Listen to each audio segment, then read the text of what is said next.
is very important about how to protect oneself and protect the community and slow the spread of the virus. So we've increased our public messaging to provide daily messages with announcements via Facebook, via KGOT radio station, and other media. And we still welcome, any ideas from the commissioners of how to increase that community outreach. Topics that we've had from the past week on these messages are about the food donation drive through the Elks Lodge, about first responders working 24/7, our county self-reporting form for symptoms, a message about the protective face coverings or different kinds of masks and how to use them, the food distribution schedule, and our new our county COVID-19 health line, which I'll talk about in just a minute, our county connections and how the IMT is working for you. So that's been this past week. And our public information officer continues to schedule out these messages to be able to focus on anything urgent that comes up that day, or just continue on the plan that we've created for the week.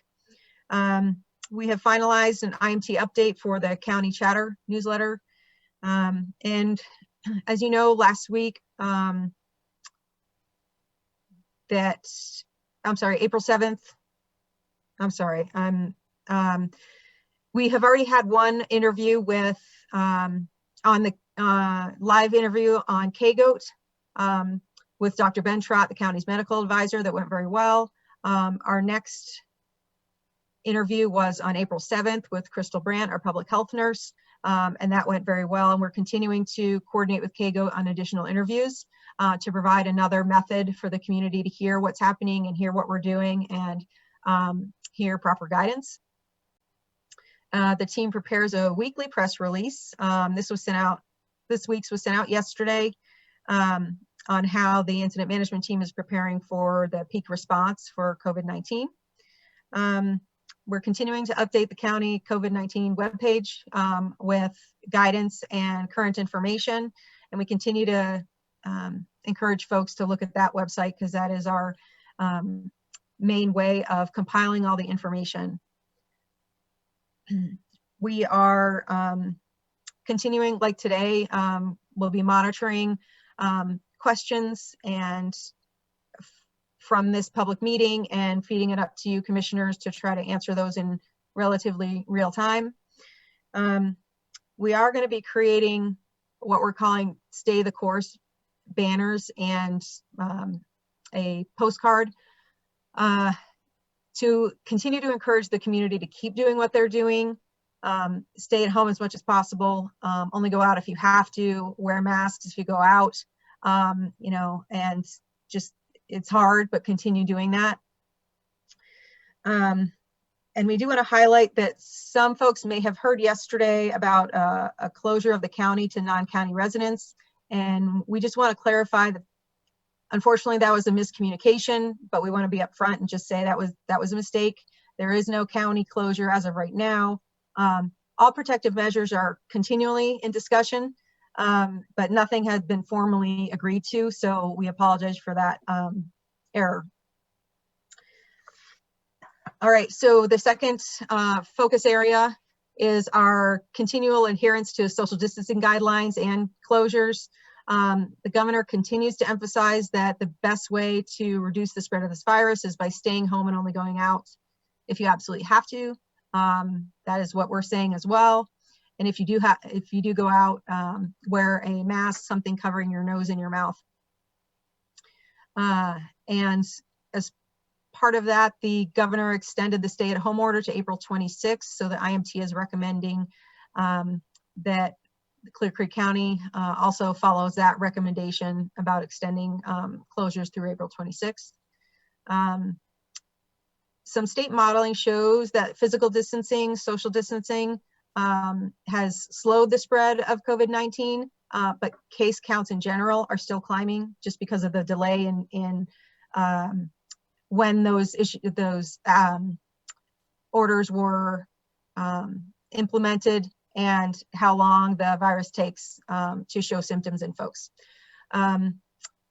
We are continuing to coordinate with Mountain Youth Network, the school district, and Kids Corner to address youth concerns. We had a meeting with the school district yesterday that was very successful. Our daycares in the county remain closed. We are anticipating some state guidance on summer camps, because we know that's coming up pretty soon. But we are anticipating some guidance along those lines from the state. And we wanted to update that at the senior center, each resident has been provided with 2 N95 masks, which were donated by Walmart. So we sincerely thank Walmart for that donation. We appreciate that. We are supporting online learning for Clear Creek students by adding internet hotspots, assisting with health and safety plans for limited scheduled building reentry by teachers and staff and students if they need to get essential supplies and equipment. And the final note on this is related to the self-reporting. So we have our county self-reporting form. However, the state Department of Public Health and Environment is working closely with the governor's office to develop a statewide self-reporting form. And this system is expected to launch very soon, and it'll be used to manage self-reported symptoms from counties across the state. The database is currently being developed by Google and will have features that allow for local public health agencies to create public dashboards for data to evaluate trends and to see what is happening with neighborhood communities. As far as the county self-reporting form, Clear Creek has had more than 55 residents self-report that they have experienced COVID-19 symptoms since the beginning of March. And Clear Creek Public Health and Environment Department will shift over to that state-managed database when it's rolled out, and will transfer data over so that the epidemiological data is accurate as possible for our community. Moving on to our third focus area of public health monitoring. As I mentioned earlier, 7 of the 9 cases in the county are out of isolation, but they're all being monitored by our County Public Health and Environment Department. Our public health nurse with support is in contact with numerous households daily to monitor symptoms and identify any unmet needs. The county has created a health line through the Public Health and Environment Department. This is available to residents who may be experiencing extreme symptoms. If they can't get in touch with their doctor or they don't know what to do, they can call this line to get some questions answered or help identify next steps. This number is 303-670-7528. That's 303-670-7528. And we also continue to follow the state guidance to proceed as though there are many more cases than we may be aware of, due to lack of testing, due to other variables. So we're continuing to follow that state guidance. And the fourth area is the food management, food distribution, and volunteer coordination. And the food distribution is being led through our Veterans Coalition, and we have a volunteer coordinator through the City of Idaho Springs who's handling identifying volunteers and connecting them with groups that might need volunteers. As far as our food and commodities distribution, we're supporting 79 seniors between project support, Mitchell White, Meals on Wheels, dining center clients, and a few others in need of assistance. We have received many donations of food and snacks. The Lions donated another $200. Salvation Army is sending shelf-stable meals for local residents. So thank you to everyone who's been providing those donations and funding. It really helps with our ability to get food and distribute food. So thank you for that. And as a reminder, from April 2nd through the 10th, which is tomorrow, the Clear Creek Veterans Coalition is sponsoring a drive-through for dropping off food and commodities from 10 a.m. to 2 p.m. at the Elks Club in Idaho Springs. And that food and other commodities will be distributed to those that have been identified in need in the community. So that's a really great effort that's been going on from the beginning, and it's a really impressive operation that they have going to meet the needs of the community. And the fifth area continues to be personal protective equipment, or PPE. We continue to provide PPE as a priority to our first responders to make sure they can continue to serve the community in a safe way, as well as protect themselves. We have sent resources, PPE resources, to court employees as well as Alpine Rescue. We have received a third delivery, and which will be the final delivery from the federal government to the states, which is distributed out to counties of what's called the SNS, or the Strategic National Stockpile. Some people may have heard it referred to as the federal stockpile. And so we've received some PPE through that, not as much as we need, but every little bit helps. And our logistics section chief on our incident management team is pursuing other methods of obtaining PPE through private sources, and any other way possible. We're also learning from our other neighboring counties, excuse me, of how they're doing it. And they're doing the same thing we're doing. Sometimes it's a connection from someone in the community that knows someone that knows someone. It is, unfortunately not necessarily a formalized process. The way to order resources traditionally is formalized, but in this case, since there's not much available domestically right now, we're trying any idea we can. The logistics section did submit an application through Axon, a law enforcement support group through the County Sheriff's Association, for some more PPE and supplies, including hand sanitizer, gloves, and masks. Also for gowns and face shields. It's an application, so there's no estimate right now of if that'll be granted or when, but we'll continue to monitor that and track that. The 12,000 masks that we ordered are, or have been, picked up this afternoon. So that is great news. We've been waiting for that for a little bit. Yeah, right. Our 75, what we can call poly-coated coveralls, they're like Tyvek suits that have been requested, will be ready soon for pickup. That's really good news. As far as how many resource orders we have received and filled, to date, we've received 25 resource requests, and all but 2 were completely filled. Those 2 that weren't completely filled were filled in partial, just due to the sheer size of the request. The thousands and thousands of items that were needed just couldn't be filled at that time, but we were able to provide, at least partially filling those requests. And as far as some numbers on what we've distributed so far in total, we've distributed 1,430 N95 masks, 2,000 surgical masks, 3,000 gloves, 86 face shields, 515 gowns or coveralls, 2 gallons of hand sanitizer, 1 gallon of bleach, and 3 spray bottles for the bleach water solutions. And one final note on PPE is we've developed a wish list for what we might need in the future, because while we're filling those immediate resource requests, we're also looking to the future of what we might need, in a few weeks, especially what our first responders might need to be able to continue to serve our community. So we have that list, and logistics is continuing to try to find that those supplies anywhere that we can.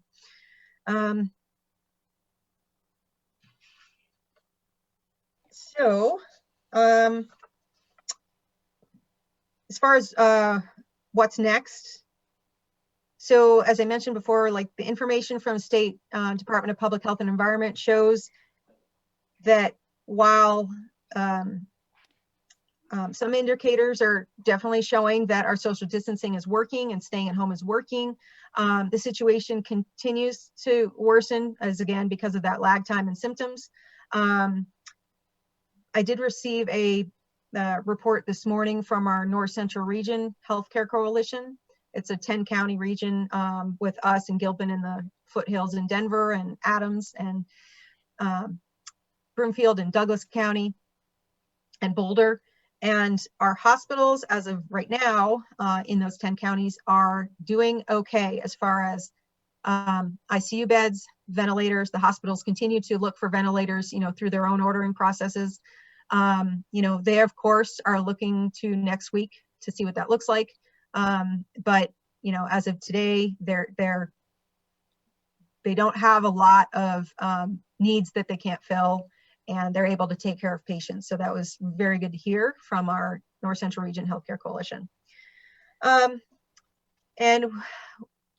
the IMT continues to strongly urge the community to follow the stay-at-home order, just stay at home. We know it's hard. We know it's isolating. Everyone is going through the same thing across the United States. We understand it's really hard. And if you have kids at home trying to do remote schooling like I do, it is still very difficult. But that is the most effective way to slow the spread of this virus, and so that people that do go to the hospital can get taken care of. We want to emphasize that. And if you must go out, continue to practice that social distancing of staying at least 6 feet away from other people, wearing a mask that covers your nose and mouth. And a final word is, we're all in this together, and we'll all get through this together. Just keep going, keep doing what you're doing. Thank you, Clear Creek community, for helping the incident management team and the county to manage this incident by doing your part. We appreciate that. And now I'd like to introduce Charlotte Hampson, our environmental health specialist. She's going to give a very brief overview of masks and how to use them and the differences in them. So Charlotte.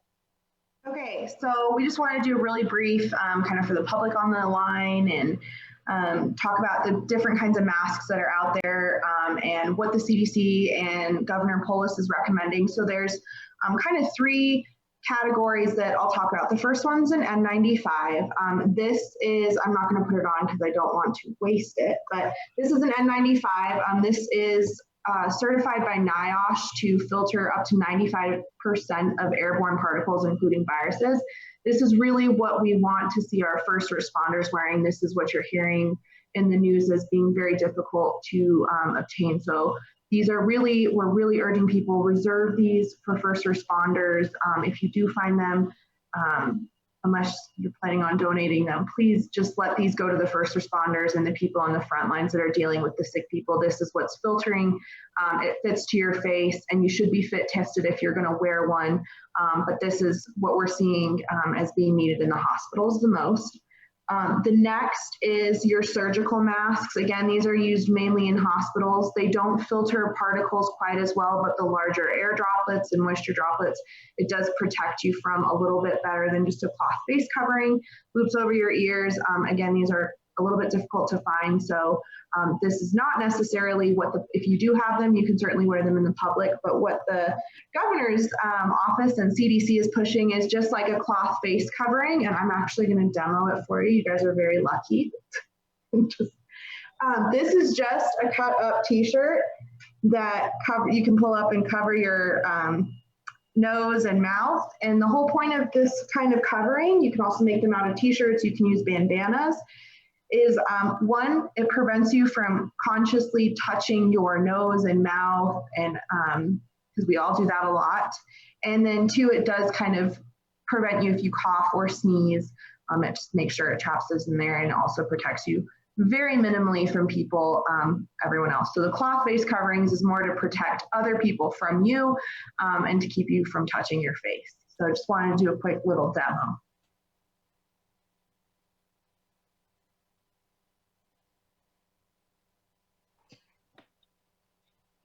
Thank you. I think that's all we had for our IMT update. Well, thank you. I appreciate that, Suzanne. Rick, Cindy, do you have anything to add? All I see is what I'm not sure. It looks like Upper Chicago Lake. It may be some other spot, but that's Summit Lake, and yes, we're still here.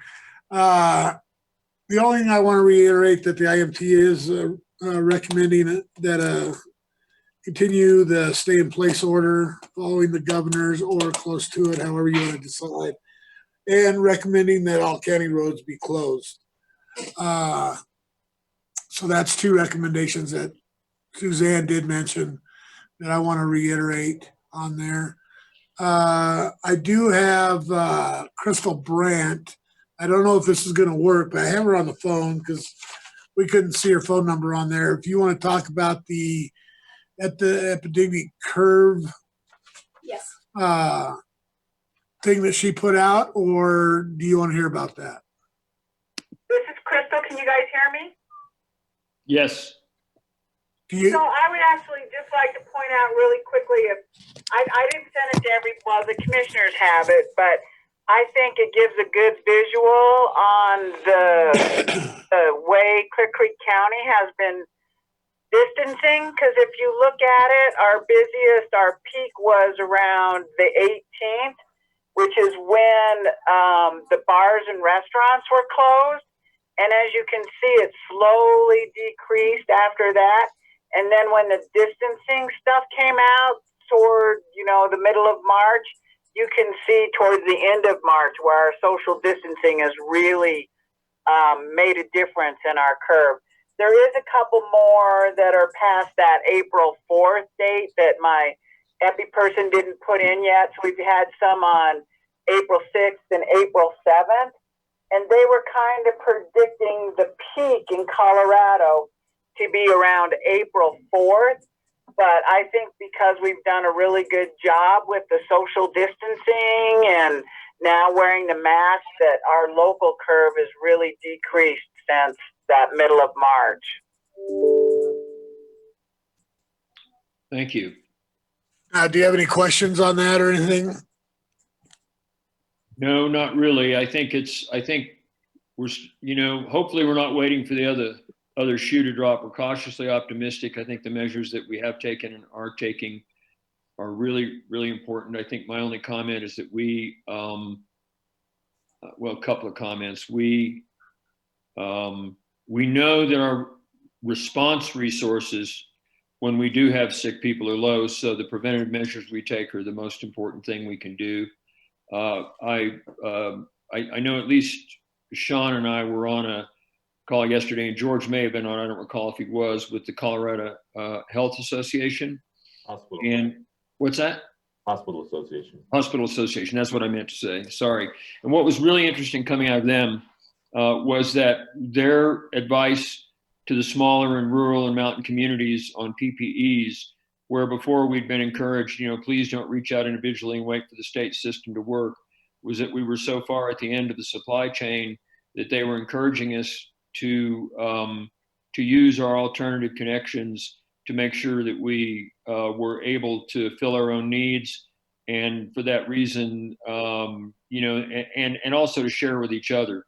And so the smaller rural communities are finding, as we have in Clear Creek, some alternative solutions to finding some things like masks and face shields and stuff, and then that gives us the ability, as we make these acquisitions, as we find these resources, to share them back and forth with our neighbors across lines as our quantities allow, if we're able to find enough to do that, to make sure that everyone's supplied. And so, and the good news is we're finding some success in doing those, and we have some that are ongoing at this time. And so I think that's all I have for this moment. I'd like to defer to my other two commissioners here. I've got a quick question for you, Crystal, but first off, we all really appreciate all the hard work that you're doing. I don't know that everybody knows we only have one public health nurse in our entire county, and you've been on the front lines and really keeping us well informed and keeping our public safe. So I just wanted to let you know how much we appreciate what you're doing. My question is, of the 60 cases that are spread out across 400 square miles of Clear Creek, do you have any comments about what that looks like? Are they pretty equally spread amongst the towns and neighborhoods like mine on the East End, or what does it look like? Well, I'll try to do some kind of a graph. That would be my next graph, Sean. It's a little bit hard because some of the evergreen addresses are just evergreen. but I think you can obviously pick out the hot spots, which are Idaho Springs and Georgetown, where most of our people are. We have a, lot in Idaho Springs, but we also have a lot in the Evergreen area. It was hard for me to break them out into like Circle K and Blue Acres and North Soda Creek, some stuff like that. So, but I would say, as expected, our most populated areas are the most affected, which is Idaho Springs and Georgetown. Okay, thanks a lot. And that makes a lot of sense because that's where we have our greatest connectivity to the people that are passing through us and stopping as well. So that's makes a ton of sense. George? Charlotte's asking. Yeah, so my question is about whether the information we currently have about folks who feel they're sick is representative of the actual number of folks who think they're sick.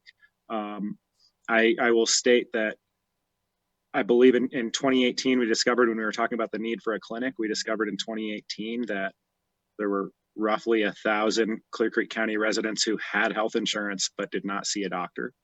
I think that these are folks who maybe don't know how they would seek medical care if they needed it, except perhaps to go to the emergency room. I think that I'll point out that we have low rates of internet connectivity and many far-flung dispersed pockets of population in our county. And I think you can hear my own answer to my question is that I'm concerned that this information may not be very reliable and we may need to make an effort to gather more data to before we determine that we are indeed past our peak and that we do indeed understand how this is spreading through our community. So if somebody could speak to that, I would appreciate it. George, I will attempt to, but excuse me, when we did the self-reporting forms when they started to come online, I probably got anywhere between 10 and 15 that hadn't called me previously, and their symptoms started pretty early on in March, and so they would already have been completed. But to be honest with you, I don't think there's any good way you could figure that out, because if they don't call us or they don't contact us, then there is absolutely no way of knowing that. And since we do have just the one clinic, but several people go to different places or Kaiser or different hospitals, there is pretty impossible to gather all of that kind of information. I'm just hoping I know that we have one hospitalized, and there's no way for me to know if we have any more hospitalized people. So it's a hard call, George. I don't know how more accurate you could get that, because they'd have to be somehow connected to social media to either get online and fill out our form or call me. And, there's a lot of people in our community that either aren't on social media or not going to call, because that's just the kind of population we have. They like to be independent and self-sufficient. So I don't know if there's any way to answer that, George.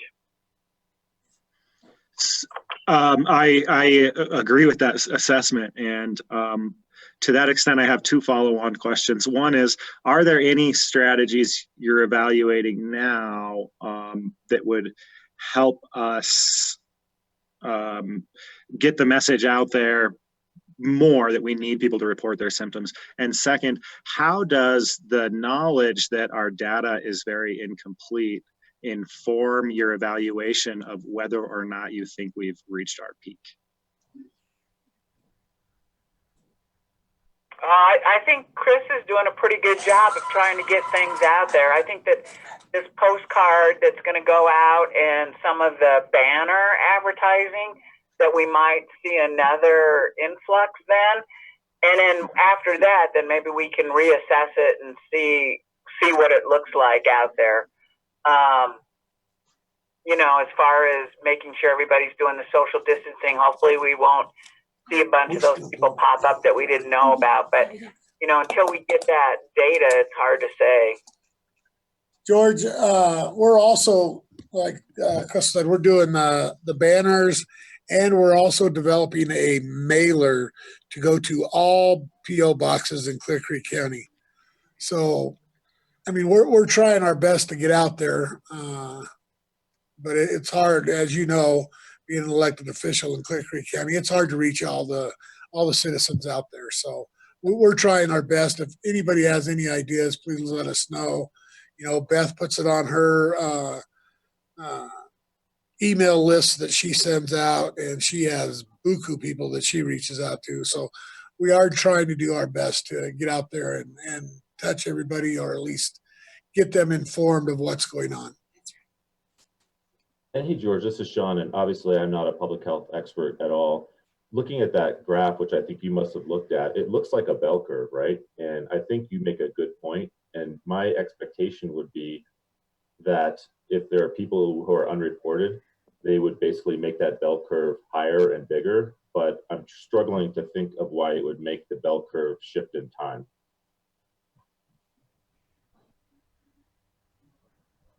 That's a good point. Yeah, and I don't presume to know the statistical distribution of these cases, and which one of those, whether it's a chi-squared distribution or some other distribution, fits.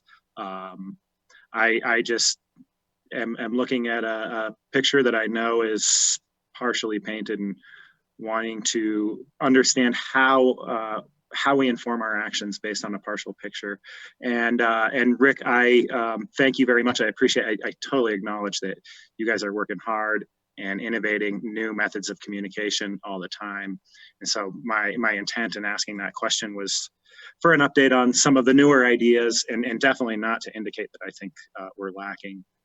Then lastly, I'll just ask, of the things that have come up, one thing that's occurred to me is our Code Red system. And have we thought about whether we would use our Code Red system to push a message that we now are asking people to report symptoms? I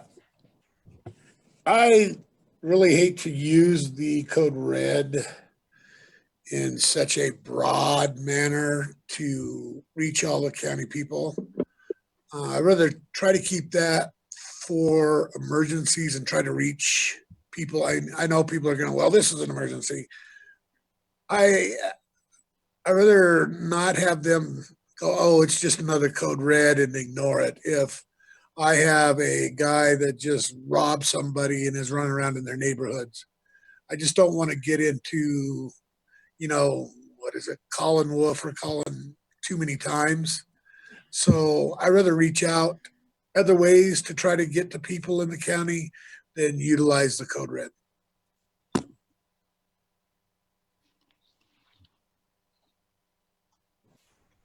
Okay, thank you. And I understand that that's your system and your call, so thank you. The one thing that I noted when I looked at this graph, and I understand the idea, I think it does represent a bell curve. I would probably, as an anomaly, take that one hard spike in the center out almost. There's a reason, I'm not sure why that one day would be there. Otherwise, it still represents a bell curve, even if you take that one day out. And sorry, folks that are out there that can't see this, because there's only a few of us that have it, but I do see that, yeah, it does generally represent a bell curve at this time. And, you know, the question is whether the social distancing and getting people off the highway, which is our greatest exposure point for our population centers, getting so many people off of the highway when they were jammed before, is giving us a relief. And the only thing I would think that would change it would be if there's still a delayed time before people begin to exhibit symptoms, or before we get better reporting that would cause it to be extending further or higher than we think. But anyway, that's a little consequence. It's 11:53 right now. I think it would be good if we could we're going to be beginning a session at 12 o'clock on a potential public health order again. And just look at the schedule here really quick. We have, I think, so at 12 o'clock, we're going to begin a pretty serious discussion. So I think we have about 7 minutes now. And what I'd like to do is see if we can, if no one objects, if we can take about a 7-minute break here to give everybody a chance to stretch their legs and take care of any personal needs and come back in at noon. How's that sound?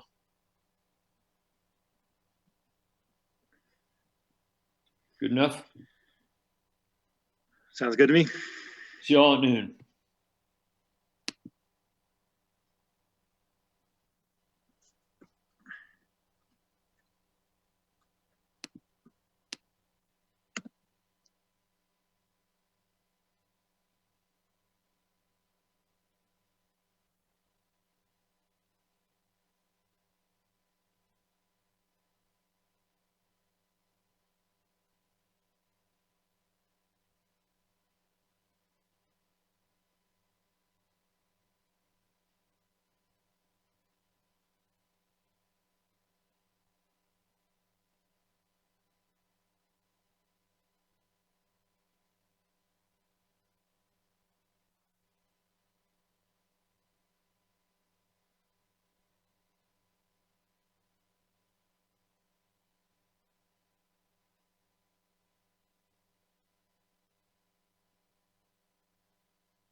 posting emergency workers. You know that.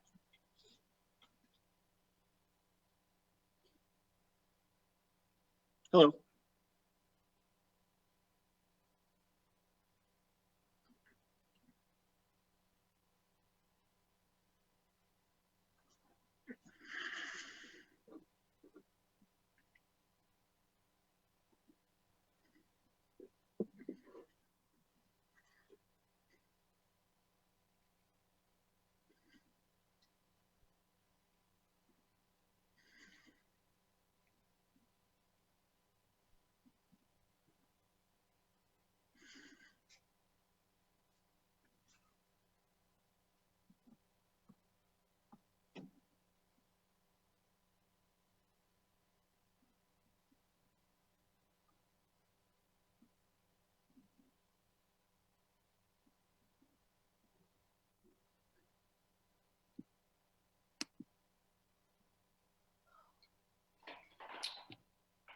One more thing.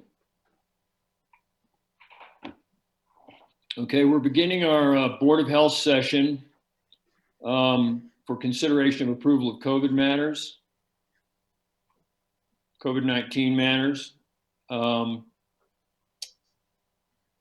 I think it just says that at the top, and then we have consideration of approval of resolution 20-02, standing public health order closing county roads to non-county residents. Bob Luffler's listed, but Rick, are you also out there? Yes, I'm still here. Okay, between you and Bob, I would like you to give us a presentation of the approval, or excuse me, of the resolution of 20-2 as you recommend. Can I jump in first, Sheriff? I want to make sure that the board received the revised resolution this morning. It's a very small resolution revision. It's not unimportant, but added to paragraph 6 was the statement that the Public and Environmental Health Director and the Clear Creek County Sheriff, who are the responsible officers for public health and public safety responses most affected, and who constitute the unified command managing this emergency disaster incident, recommend adoption of this order. So I wanted to make sure that you had that. Thank you. All right, if you'd like to take it away and give us a presentation on the whole thing, would appreciate it. All right. My main concern in Clear Creek County is we have our citizens coming in contact with these people. As you seen last week, or I think it was this week, one of our locals asking people not to drive their ATVs on county roads.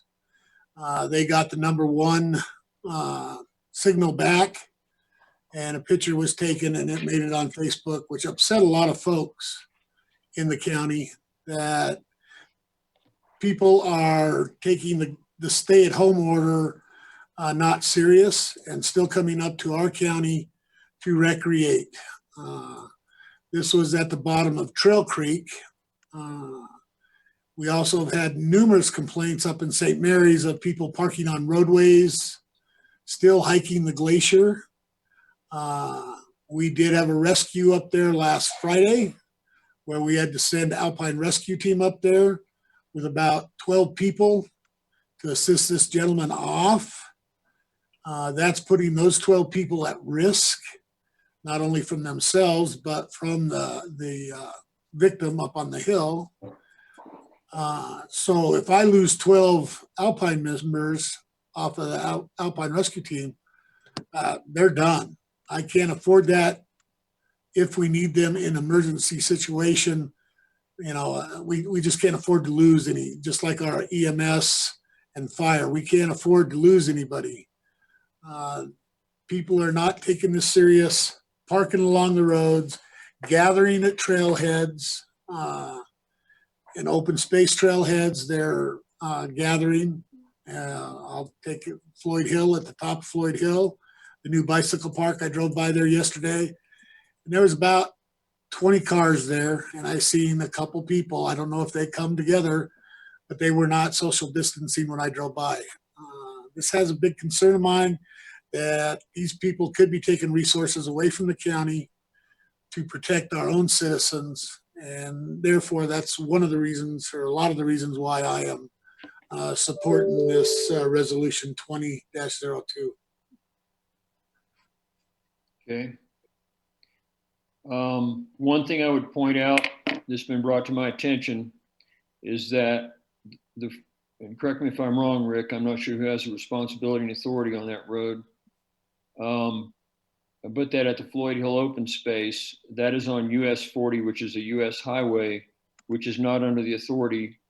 And maybe Bob, you can address this, is not under the authority of this health order. Is that correct?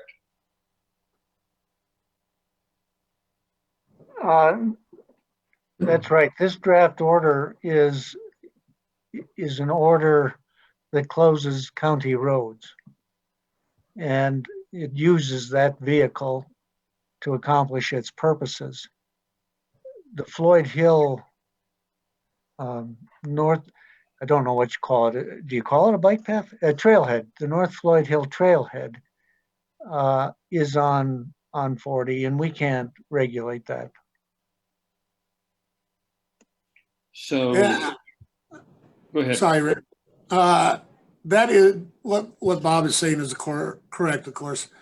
You know, we can only control the county roads, State Highway 103, Highway 70, Highway 6 up towards Loveland, Highway 6 down the canyon. We still have a lot of issues up there. Colorado State Patrol actually last weekend, I think this last weekend, the weekend before, assigned some state troopers up there, watching for, and Berthoud Pass, watching for gatherings. They would break up the gatherings and make sure people weren't parking along their interstates. So that really helped out in those areas. And yes, you know, St. Mary's, if we make that local traffic only up in St. Mary's, then that'll eliminate the gatherings up there. Same with Jones Pass. We did have an overdue snowmobiler last weekend. So hopefully that will eliminate those types of calls. And also Guanilla Pass is a county road, which we can eliminate them going up there.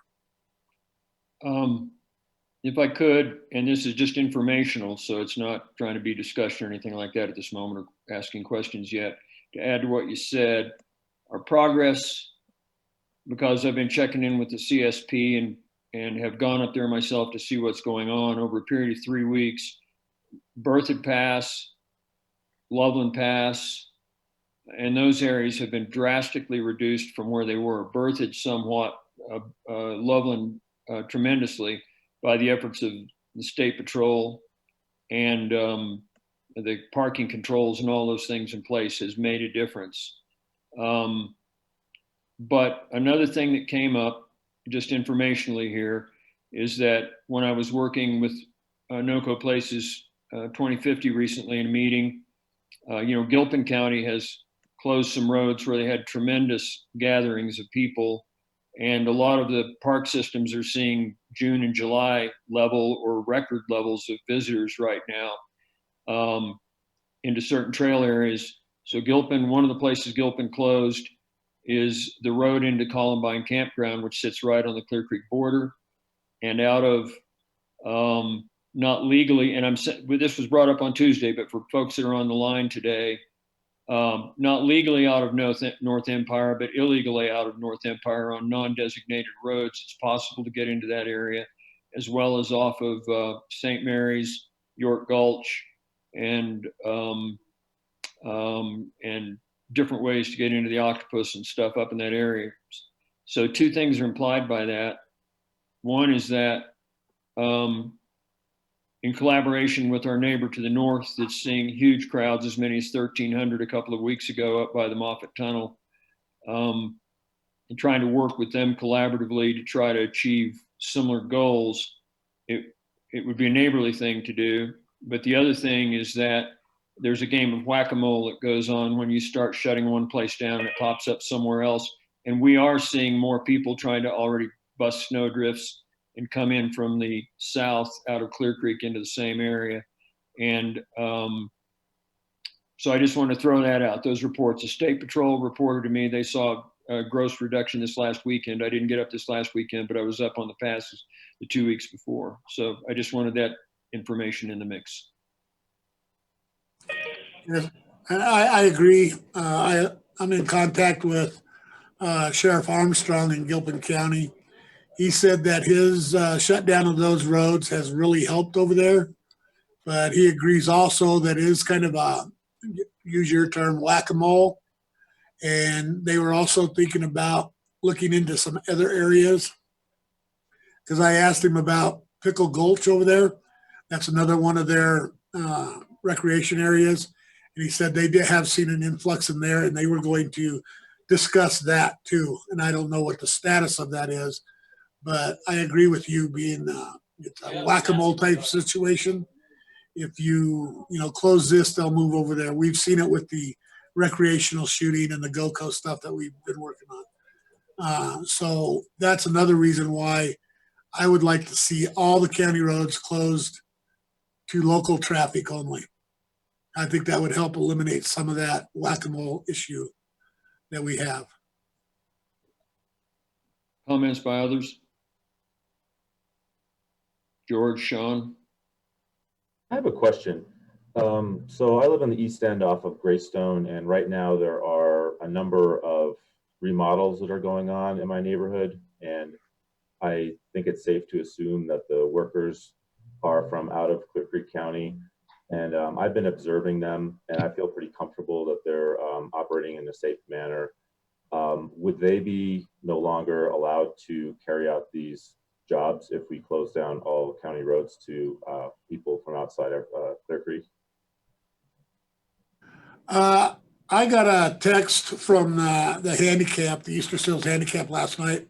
It goes along with what you're saying, Sean. And essential personnel should still be able, contractors that are essential personnel like that should be able to still come in. I told, it was, I think, I don't know what he is anymore, but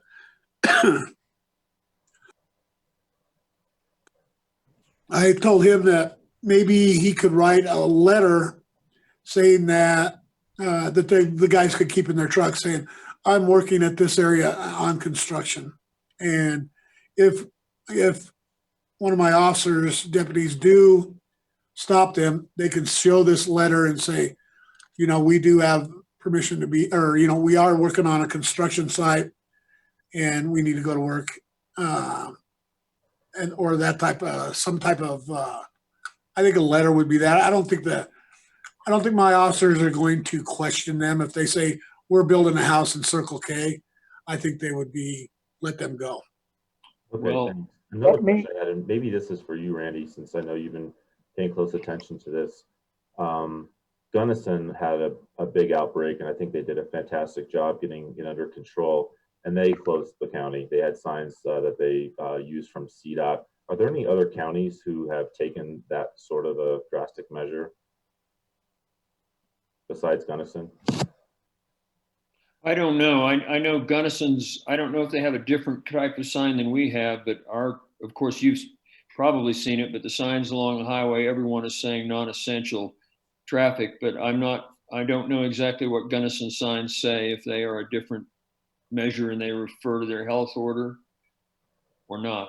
Yeah, and I guess my point wasn't necessarily the sign, but it was just that I think they're the only county that I know of that essentially is saying, if you're not from here, come a different time, right? Where our county is not open for people from the outside, which in some ways it seems like that's sort of what we're discussing now too, right?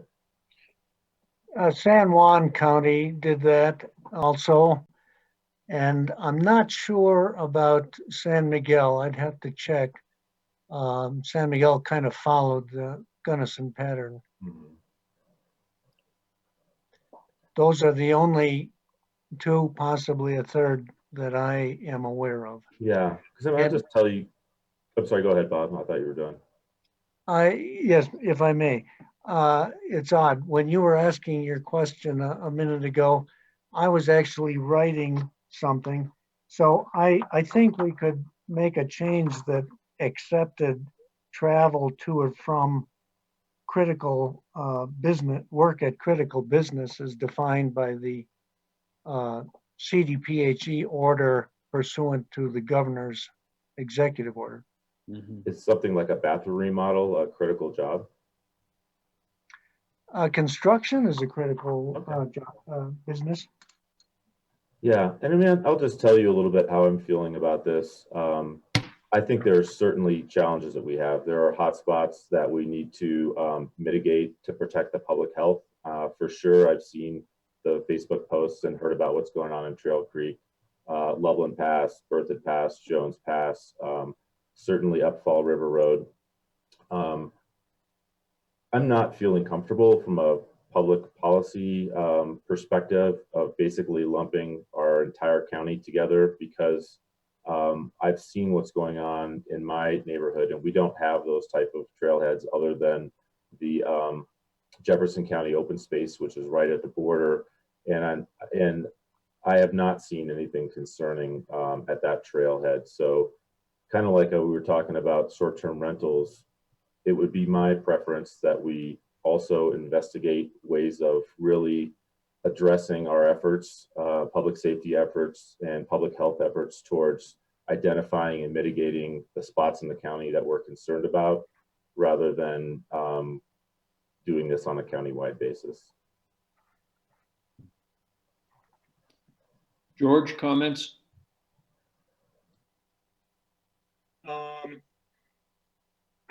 I guess I'll start with a couple of questions, or a few questions.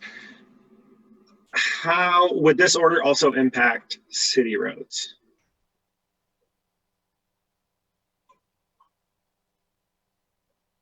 Bob, you can answer. It's just county roads.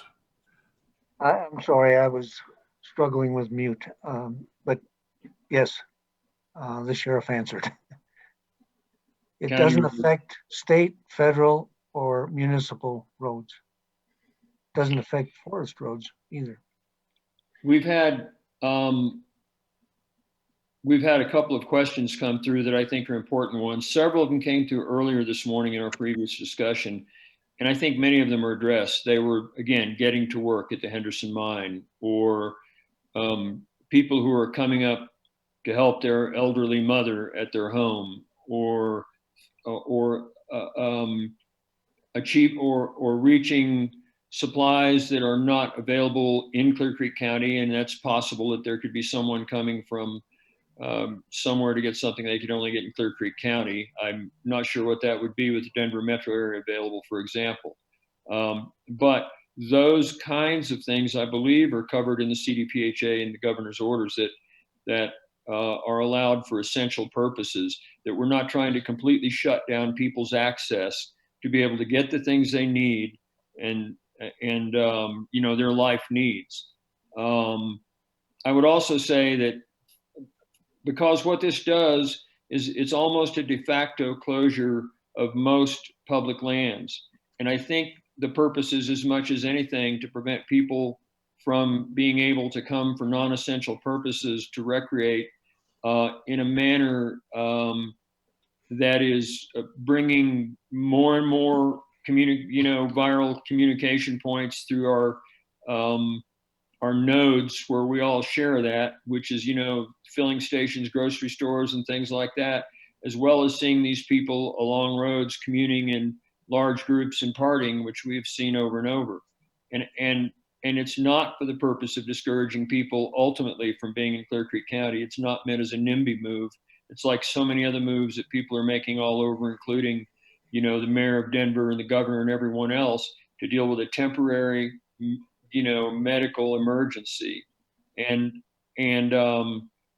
toward that end, it seems like it's a positive step, because what it does is by reducing that access, it reduces that incentive and ability to go there, and it just slows the travel down and keeps people from sharing community to community, causing community spread.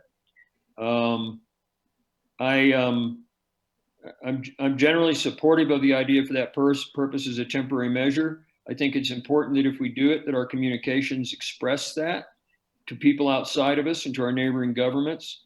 And toward that end, I've had a conversation already with U.S. Forest Service and with Jeffco Open Space Director because of the implications to those public lands as well. And both were extremely supportive. I also had a call from a Jeffco commissioner within about a half an hour after talking to the Jeffco Open Space Director, and we discussed it for quite a while. And what I described to him was that he said, you know, we're supposed to all be in this together, and we're kind of coming up with a metro area, you know, Boulder, Denver, Jeffco, and that kind of stuff, theory for how to deal with this. And I said, you know, what I told him was we each have different places that have unique characteristics. And the unique and I said, for example, metro areas, you have gigantic problems because your community spread could be catastrophic. Look at New York City. We understand and we're sympathetic to that. But the governor's order is expecting everyone to recreate in place near your own places so that we're not moving community to community. And I said, we have, for example, I asked him how many hospitals they have in Jefferson County, as opposed to the 0 beds that we have here. And I expressed to him our 1 public health nurse, our 3 ambulances with 9 personnel, and how if we communicate too much and things break down and break out in Clear Creek, and the metro areas are hurt as badly as they could be, and the beds become full, we have no resources to take care of our own people in an effective manner in a hospital setting, in a life-saving setting like that. And he understood very well. And I said, our intent is not to try to mean that no one can go anywhere, but our intent is to understand each other's problems and help each other. And he was very receptive to it once we had that conversation. With regard to, for example, the Floyd Hill Open Space Bike Park and it not actually being affected by this unless we close, county public lands and open space to non-residential use. I think that our sheriff has been having some good success in approaching people with his deputies and so have the Colorado State Patrol and breaking up parties that are at trailheads. But as it gets warmer, the pressure coming out of Denver is going to be greater. And so by eliminating this access, we have the ability to reduce the density of that kind of behavior and make a difference. And we can go into a watch and see mode and see how well this works if we do it and see if we have to take other measures because it's not effective enough. And that's all I have for now.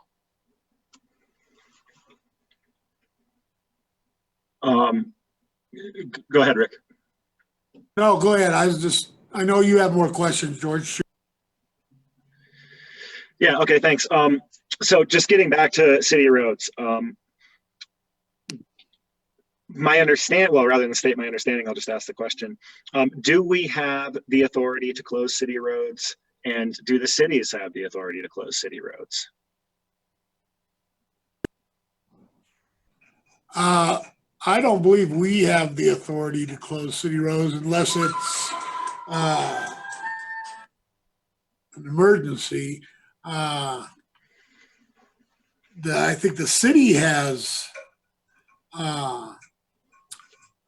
they have the authority to close any roads they have. I don't know what their standards are on what that would be, but they probably have some type of municipal guidance that they have to go by to close roads.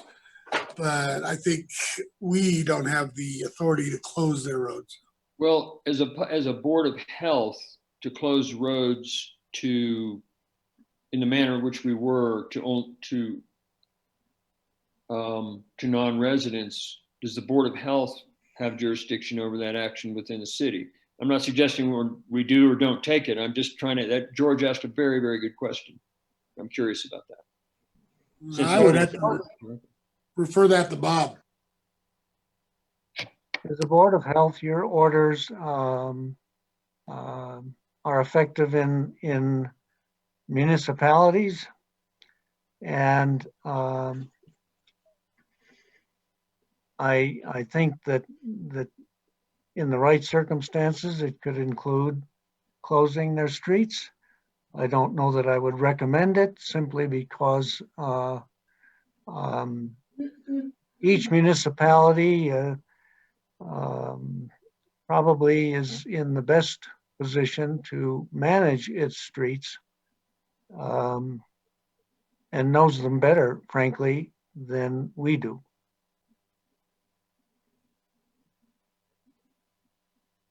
Yeah, okay, and I am not advocating that Clear Creek County close municipal roads at this point. I'm just trying to understand if they prefer to have their roads closed, do they need us to do it for them? I think the answer to that is no. They can choose to do it on their own, or we can choose to do it for them. I imagine also our public health director could do that at any point. So then my next question, getting back to the Floyd Hill open space. I recognize that Floyd Hill open space is not on a county road. I'm curious about the ownership status of that parking lot. Are we determining that that parking lot is also within the right of way, or can we close that parking lot? We own I the don't- parking lot. Sorry, Bob, I didn't quite catch that. The county owns the parking lot. Yeah, this is Martha. The only concern we have to deal with there is that the adjacent neighbor has to get through the entrance. Just remember that. But yes, we own the parking lot. They would be a county, either resident or business, though, operating there, landowner. So they would have the right if we somehow included that. Yeah, and I just wanted to make people aware that he has to get by, that's all. Martha, has the neighbor expressed any viewpoints or concerns about what's going on there right now? I have not heard from him, and as far as I know, James hasn't. James has been the main contact with him over time. I know that in general, when we've had really busy weekends without any of this COVID stuff, he has been concerned that people don't come up too far. And we pretty much have it signed now, so people know not to go up too far and hit his property. I think I did have a call from Bill Coffin, I think, who lives on Saddleback, Right. concerned about people hanging out there and concerned about people coming up and not paying attention to the social distancing. Bill and I worked together on that this last week. He told me about it, and he had viewed it the weekend before, and he said it was a tremendous crowd and there was no social distancing. And I think that as this has progressed in the governor's order and people's awareness and belief that there actually is an pandemic going on has taken effect, those numbers reduced. So he went up and looked at it one day, and I went up the same day also a few hours later. Neither of us saw anything that was that looked like a risk, I'll say. Social distancing was being kept. I did see about 45 cars in the parking lot that day. It was packed. I saw about a dozen people down there. Everyone kept their distance from each other, and otherwise, when you looked up the mountain, you saw a person here and a person there. So you didn't see that there was any, let's say, partying or big gathering going on. Now, I can't guarantee that at the end of the day, there weren't 6 people with beers down there or something. So it's still something to keep an eye on. I think my thoughts about it, and he agreed when he looked that day. He said it was even fewer when he was there, so he felt a lot better that something was taking effect. Jeffco Open Space, I know Jeffco Open Space was fine with it. Their commissioner was a little more concerned about it. He was quite concerned about us trying to work together. I think that if we pass this measure, that's going to be a major communication, just like so many other counties have communicated about how we're feeling, why we're doing this. And I think then it would be, my immediate thought on this is that I don't know that it's necessary to close that space at that moment by closing the entire parking lot, but that we would want to monitor it closely, and we should have signage, and we should have presence, either trails crew or sheriff or somebody, as they've done at other trailheads, both to recommend proper action. And this is just a suggestion. I don't know if it's right or wrong. Recommend proper action.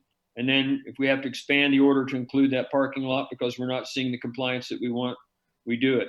Another way is to go ahead and decide to do that at this time, because the measure we're taking is already pretty, how do I want to say, pretty active. Hey, Randy, this is James. Can you guys hear me okay? Yes. So I was at Floyd Hill a couple of times in the last week. In fact, I was there most of the day on Tuesday, just doing some trail work up on the hill. And I can say for certainty that on the trail, people are keeping a pretty good distance, 10 or more feet from each other. I did count always between 30 and 60 cars in the parking lot. I did post a social distance guidelines sign in the parking lot on the kiosk. I also posted 2 warnings in the social media groups, which have close to 25,000 mountain bikers on them. Both of those received hundreds of comments, so lots of people saw them. And I basically told them, you know, the problem's in the parking lot. When people finish riding or before they start, they're grouped together. And I told them that if that continued, that Clear Creek County was going to shut the trail down. I posted that a couple of days ago, and the consensus was that people understood why. If the trails had to get shut down, they were really unhappy that some of the group was continuing to group together. And they basically asked, would it be possible for the sheriff's department to go by and give people warnings or tickets for gathering in the group at the trailhead, which was really the problem, and not close the trail to everybody else that was obeying the order. Thanks. I'd like to offer the counter argument to what I said a little bit ago too, because I was just throwing it out as food for thought in a possible suggestion of monitoring, which is it's difficult to shut off the access to places like Grays and Torreys and Jones Pass and places all over the county, but say yes to one, but institute no control at a spot that is directly across the highway. And I don't know how they would commingle, but directly across the highway from a residential area that has a population that's almost equal to that of Idaho Springs. I mean, to make that argument to those residents is a difficult one. Right. Yeah, and I'll just point out, you know, one of the ways that they could commingle, I'm sure this is not lost on you, Randy, or many other people in the room, but one of the ways that they could commingle is if our residents chose to use that recreational area. And one of the things that we're trying to accomplish, I think, is to stop members of different communities from interacting like that. Right. Right.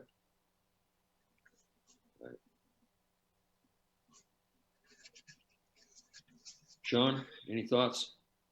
Or anyone else? Do you, Sorry. do you want me to kind of let you know how I have a plan to at least notify and possibly enforce this? Or, Yes, please. okay. I have ordered 24 signs that says all county roads closed, local traffic only. I am going to get with a couple people, probably Carl, Shell, and Matt Taylor, and we are going to put out there the where we believe these signs would be best placed. We don't have enough sign, we don't have enough money to put one on every county road. So for example, I was thinking at the bottom of Highway 103, both sides, the east and the west side, that way it would cover, you know, South Spring Gulch, Witter Gulch, U Creek, West Chicago Creek. That way that when they go across there, they know all county roads are closed. They can stay on the interstate, but all county roads are closed. And that's all county roads. So I don't have to put one at each county road.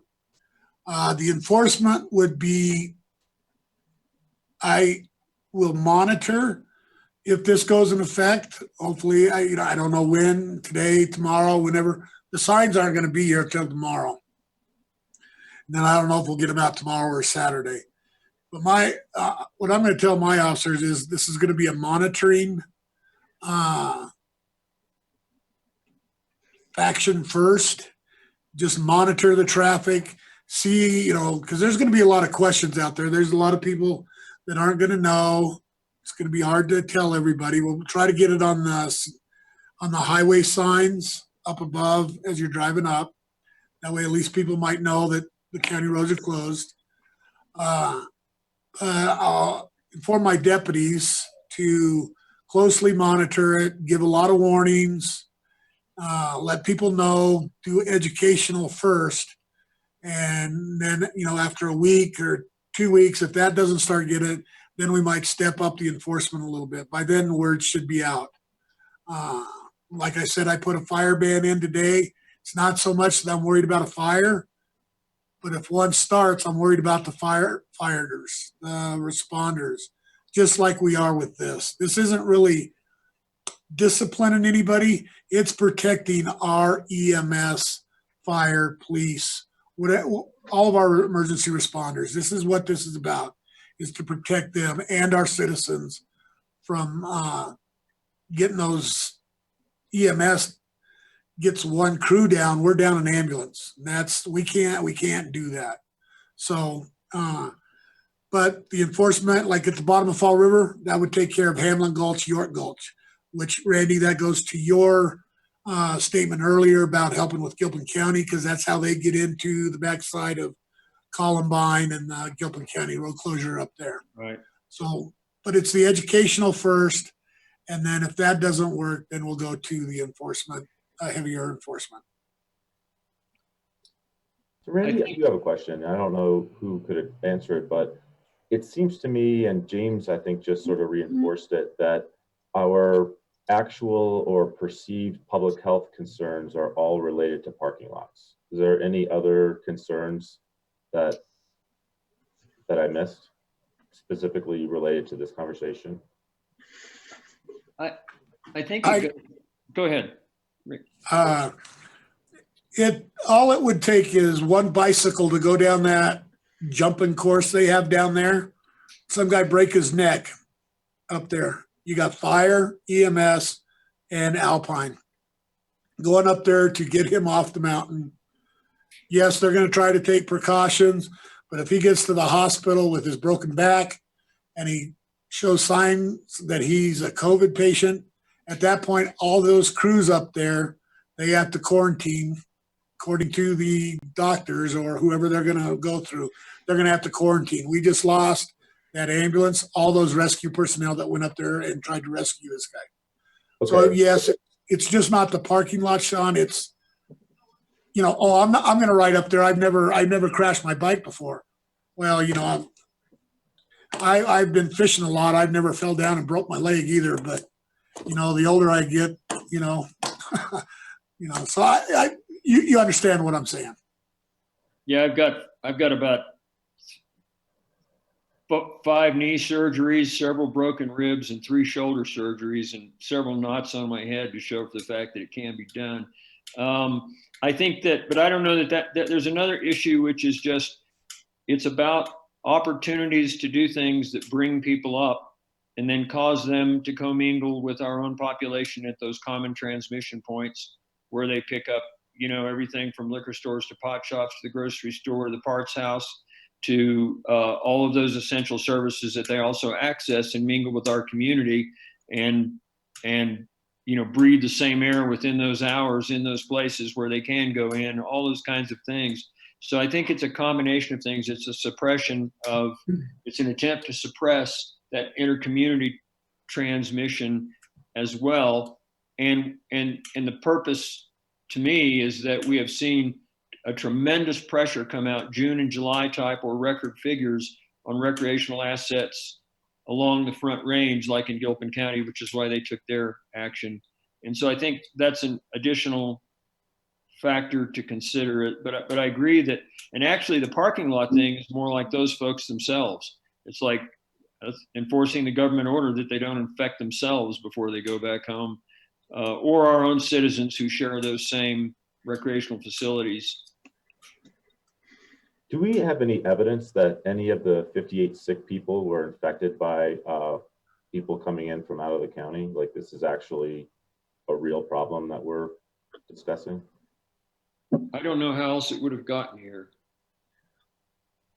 It could have been them going to Denver and catching it from someone. Charlotte, can you help answer? Yeah, so the 56 self-reporting forms, there is a comment section at the bottom of every self-reporting form where we kind of ask for a little bit more detail of what their activity was or if they can provide us with any insight. And I'll say it's across the board. We've had, you know, a lot of it is contact from either outside the county or they've had, you know, we have a couple cases where people have admitted to having other people over, or they maybe had, you know, they went camping with other people.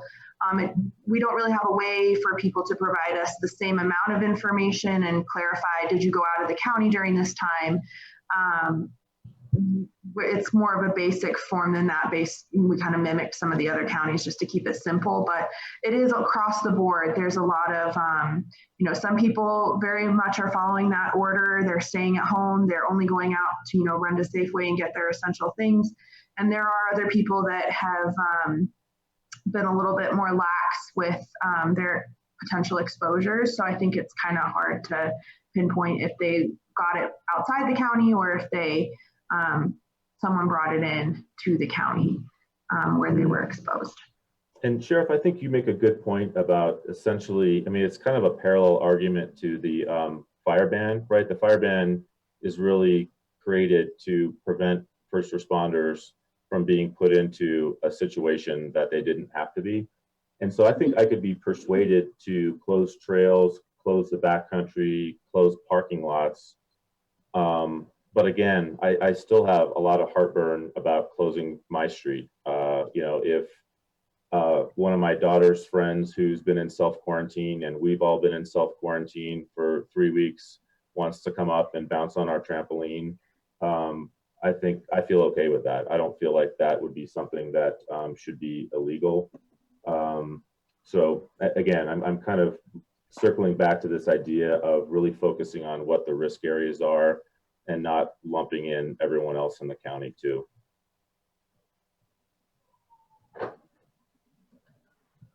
I don't know how we categorize people in that manner when we're making a public health order and decide. Well, that's exactly my point, Randy. I'm talking about categorizing the risks, not basically having a guilty until proven innocent, which is kind of what this feels like to me from a countywide basis. Well, I think it is that. I think it is. It's not a matter of guilty versus proven until proven innocent, as much as the same rules apply to everyone for the purpose of limiting spread. And my point was that I don't know how you can say these people and those people don't, except that we keep it within our community to the greatest extent possible and minimize the contact to the outer community to prevent that transmission in and out. With regard to the question earlier, and I'm sympathetic to the idea. I mean, for me to have said, well, I don't know how else I got it. Well, that's, I mean, it's an obvious way that we're transmitting this human to human. And when you look at Gunnison County and Gilpin County and Summit County, and especially when we look at Summit and Eagle counties and Pitkin County, you know, and Grand County and Routt County, what we're looking at is visitors who came there, and those same visitors are impacting and touching our county.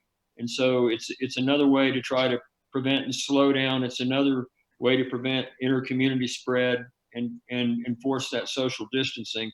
It's not just the crowds at the trail. It's also a way to reduce the incentive to bring more exposure points through the county. That's my own view, but again, like you, I'm not an epidemiologist, Yeah. and you've acknowledged that very graciously many times. I think it's a multiple pronged attempt for a few weeks as a temporary measure to protect ourselves. Yeah, and the last thing I say about for now is I view this as a really drastic step that's at this time probably unwarranted, and I would prefer to be presented with options that are less drastic and more targeted.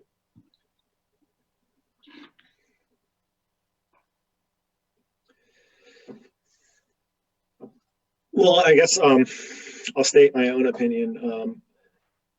With regards to Rick, the concern about people going out and getting injured and increasing demand on emergency services, I acknowledge that, and it's not lost on me or probably you that That could also happen to a county resident. So I see that the risk is lower just by reducing the number of people. And I think that there are definitely other good justifications for this order. But just wanted to note that.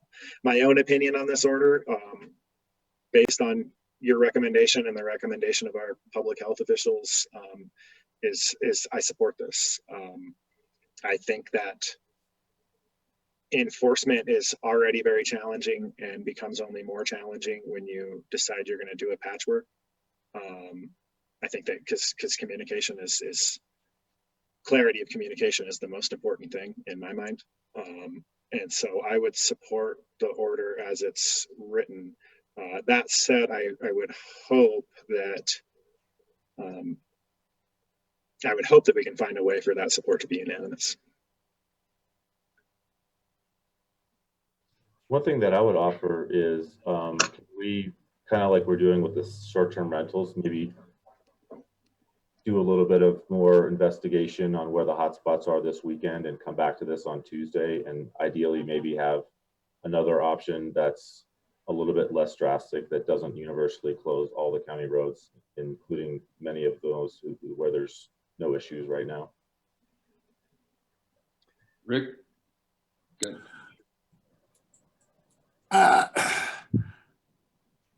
I would have to disagree. It's already proven that people aren't listening with the rescue at St. Mary's and an overdue snowmobiler last week. I forgot to tell you, top of Loveland Pass, they had a full moon party up there. They had bonfires up there, people all over the place on the full moon, whenever it was, a couple nights ago. My weeks are all one now. We had to go up and break that up. They were very kind and left and put their fires out. But it boils down to people aren't listening to the stay-at-home orders issued by the governor of the state of Colorado. They're not staying at home. They are coming up into our backyard. They're playing in our backyard. Nothing against you, Sean, but you said a friend come over to your daughter's friend comes over, they jump on trampoline. She breaks her leg on your trampoline. We go into that cycle again of you know that she doesn't have it. We know that she's still going to have to be tested. She has a little sniffly nose or anything like this, then you're losing out on your evergreen firefighters that have to be quarantined.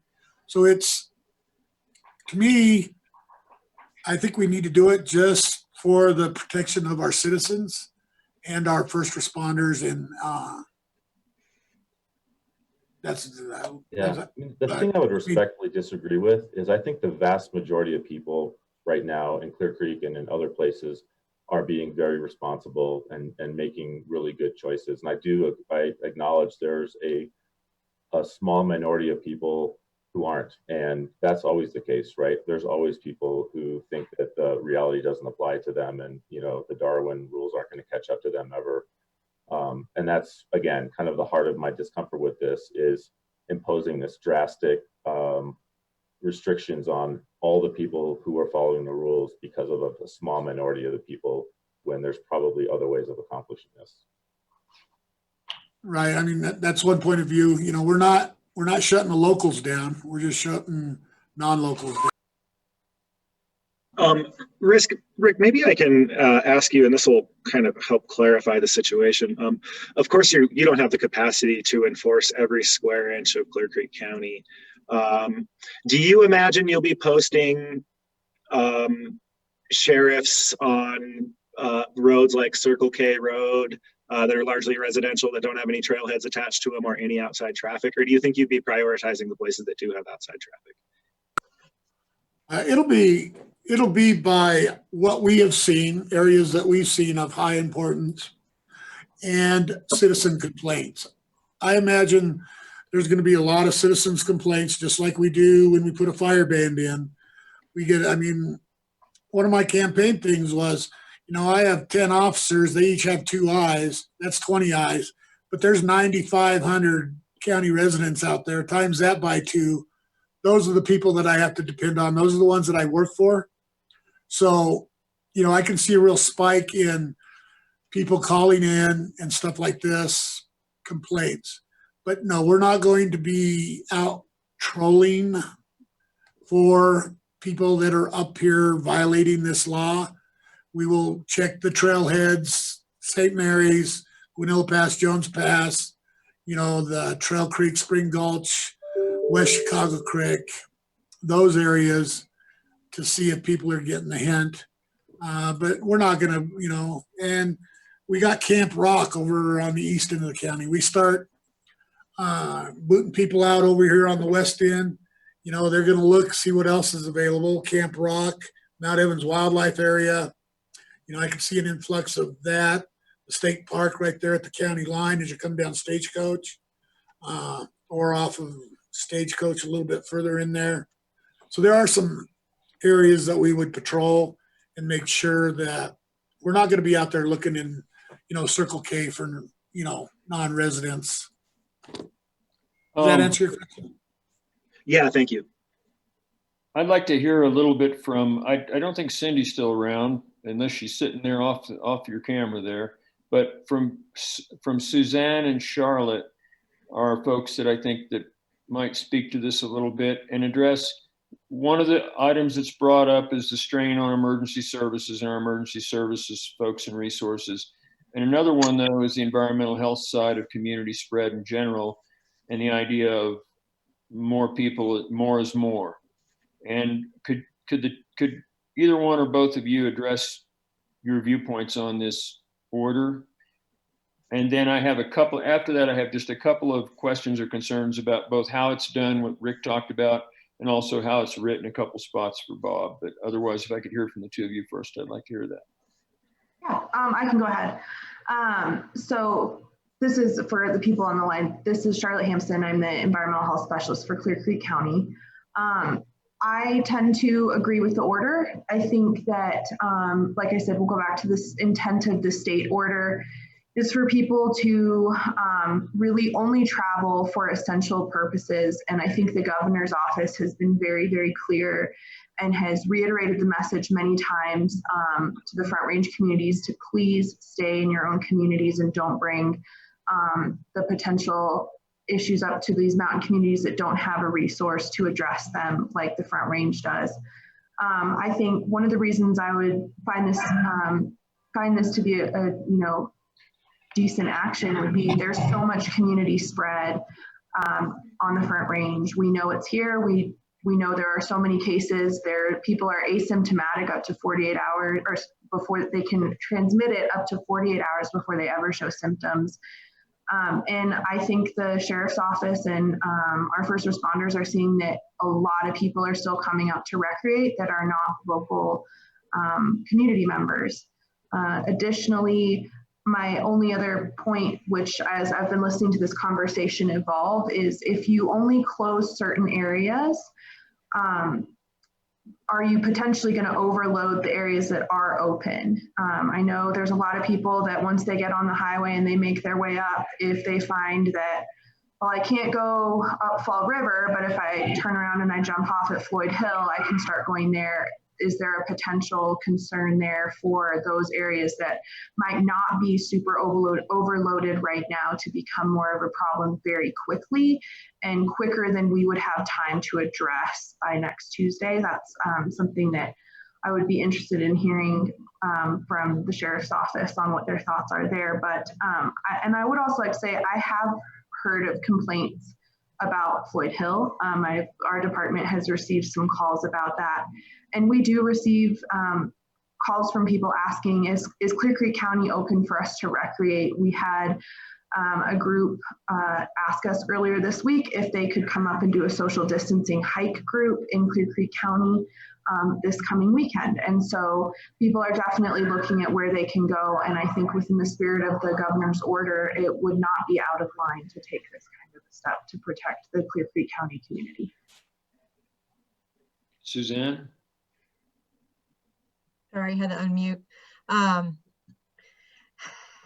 I know this is a kind of a hard one to fathom, but I am tending to agree as well. Because of everything that Charlotte said, also to be able to, I think the sheriff covered it, that we've got very few ambulances and ambulance crews, and we have to do what we can to protect our first responders so that they can continue to serve our community. And if we've got a lot of emergency type rescues and things like that the sheriff referred to, I'm cautious about having our first responders deal with those things versus dealing with COVID. I mean, our first responders are continuing to look for personal protective equipment. I mean, we're continuing to look for it for them. They're looking for it too. I mean, so that's, another aspect of this that they're generally okay for right now. But if we look a week or two ahead, maybe 3 weeks ahead, might not be. And I would hate to take any ambulance crew or fire crew, out of service right now, or put them in a position where they have to serve the community without the proper PPE, because that's not acceptable either. So, I know there's a lot of variables here. There's a lot of factors to consider, but I would tend to agree with the sheriff's recommendation.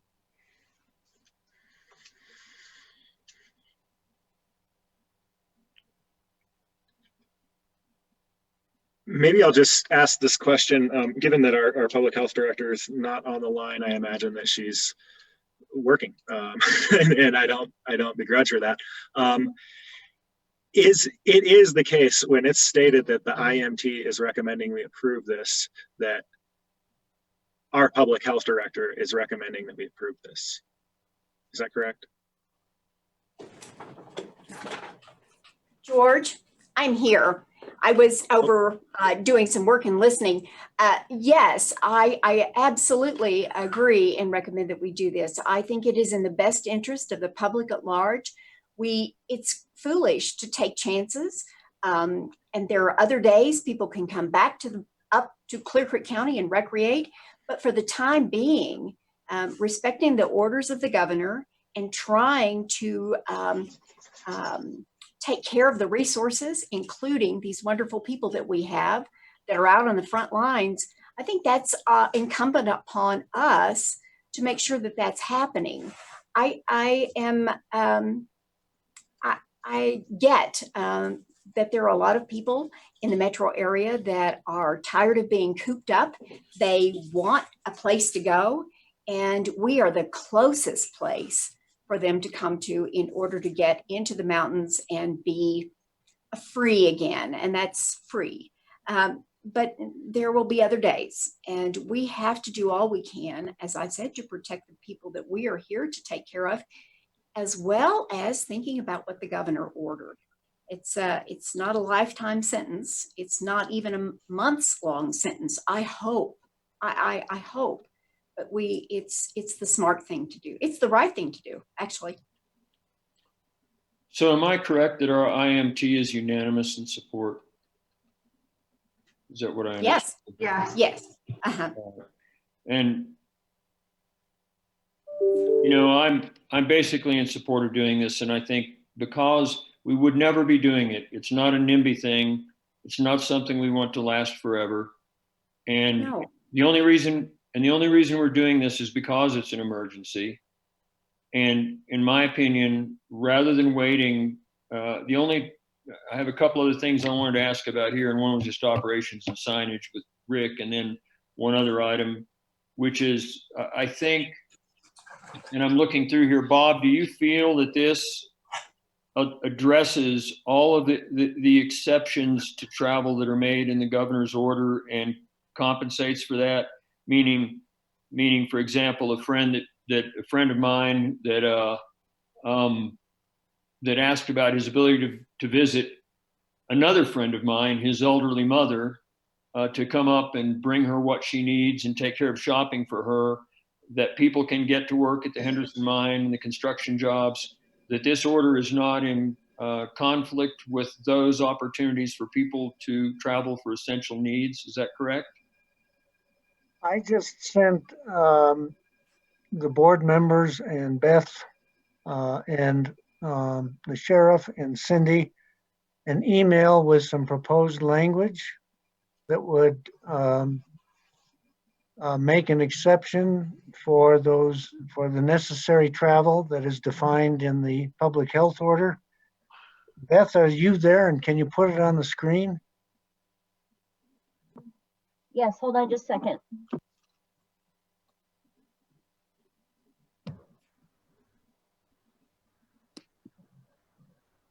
And I'm opening it right now on mine. I have a follow-on question in the meantime. Would this public health order protect our first responders against having to perform risky rescues for Clear Creek citizens in the backcountry or any of our trails? Would this order stop our locals from enjoying our county? No. Would it stop us from rescuing our employee or our county residents? No. But we would be rescuing our own instead of people that are outside that are violating the stay-at-home order. Is it safe to say that therefore one would expect with a lower volume, you would have lower risk and need for rescue? I believe that would be correct. Thanks.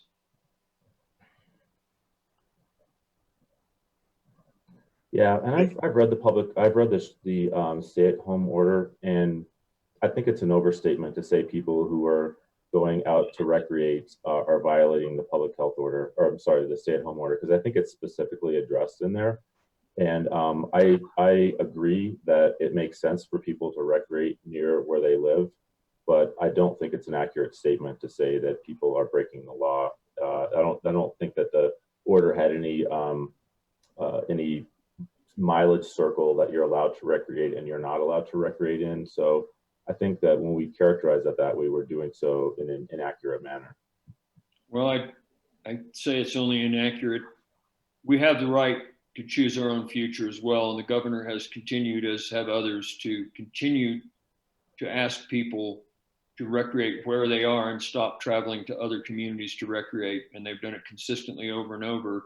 And we are seeing in this county, and I know this from working with NOCO Places 2050, one of our major concerns and our reasons for being there is that we are, if you look at the entire Front Range and you look at the ways in which people reach the places where they work, they play, and especially where they recreate, I-70 is the place that they do it. And to the west of us are counties who are shutting down and trying to tell people to stay away and not come there to recreate. And we are the closest place to Denver, and we have 4 14,000-foot peaks and trails and opportunities for four-wheel drive and ATV. I want to be clear to state that this is not something that is about ATVs or four-wheel drives or hikers or bikers or butterfly watchers or any of those. It's about all of them together as a temporary measure to help protect the lives of the people who live in a county that does not have the resources to retroactively afterwards, once we do get sick, deal with them if the resources surrounding us to whom we normally resort are not available to us because of the size of this pandemic. And I myself have asked my own family members to stay, even though they're away, even though they're not sick, shelter where you are, don't come to our house. The reason is you don't know which gas pump handle I touched, and I don't know which gas pump handle you touched, and I don't know which store you walked into to get your necessary groceries, and you don't know which one I walked into, and whose breath I breathed within 3 hours of the aerosolization of their breath. And I think that those might sound a little bit drastic, but I'm in favor of this measure. And I just want to state that I think we should move forward with it. And I just read Bob's edit to try to accomplish what we talked about. And I think it's appropriate. And I also think it needs to be a blanket so it's not harder to restrict. And I think we need to understand, because we're all in this together, that it applies to all of us. And then the last thing I will say, which is off of that speech, is that with regard to your signage, Rick, I would suggest that as much as possible at the points at which, and it may be ordering a few more signs, and I just want to throw this out, that at the points that we know are those critical access points where you turn off of State Highway 103, which is not hit, and you turn up Spring Gulch Road, and you turn up Ute Creek Road, and you turn up Cascade Road, and Trail Creek, and Turkey Gulch, and Saxon Mountain, and North Empire, and all those places, we need a sign that says, because we've seen this with our signage before, when it just says travel not permitted on county roads, we've had people go right past because they don't know where that starts and where it stops. And so I think to have at all of those critical points, to have a sign that says, this is a county road, local traffic only, emergency COVID order, or however you want to word it. I think we actually have to hit those critical nodes so that it's clearly communicated to them when they turn that corner that they can't go up that road if it was legal for them to be on the road they were already on. And that's just a suggestion. All right, thanks. I'll consider that. That's a lot of money, a lot of county roads out there, but. Well, I'm not saying up and down every one, but you know where they are, where they access. Right, yeah. Sorry to interrupt you. Yeah, and I'll take that into consideration. Thanks, Randy. There are probably a half a dozen points that you could do, York Gulch and places like that, wherever it is, it's clearly state you are now on that road. You may not go beyond this point during this COVID restriction period. And I think that could be helpful to communicate clearly to the public where they are. And that's it for me for now. I had a quick question for Bob. If this order is approved, does that make the short-term rentals discussion totally moot? Because would it be illegal for anyone from outside the county to travel to a short-term rental that you had to access a county road to get there? Good point.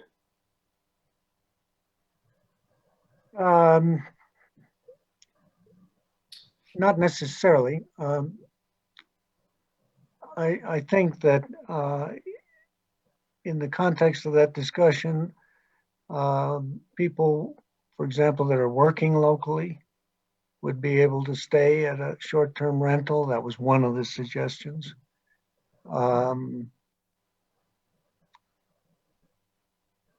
It seemed to me there was some other one. No, you would have to, if we knew what kind of an order might come out of the discussion about short-term rentals, we might change this to add some exception. But I don't know where that discussion is going. So really, to answer your point, if you adopt this, we might have to make some change if a short-term rental if an order about short-term rentals is adopted. As I've written this exception here, it would allow workers to stay here. And let me mention, because you made a good point about recreation, so I just emailed to all of you, and Beth, maybe you can put it up on the screen, a further revision that excludes travel for the purpose of recreation. I just read it already and it's satisfactory to me.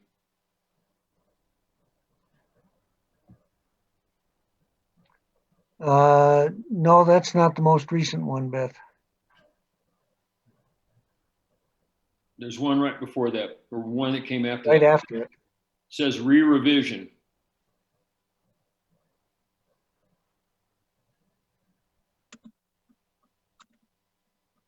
Yeah, well, while you're doing that, let me just state for the record, I really appreciate the work that the IMT is doing. I appreciate the professional opinions of my other two commissioners. I just, again, I think there's enough inconsistencies with some people can go in the backcountry and get hurt and put everyone at risk, and some people can't. And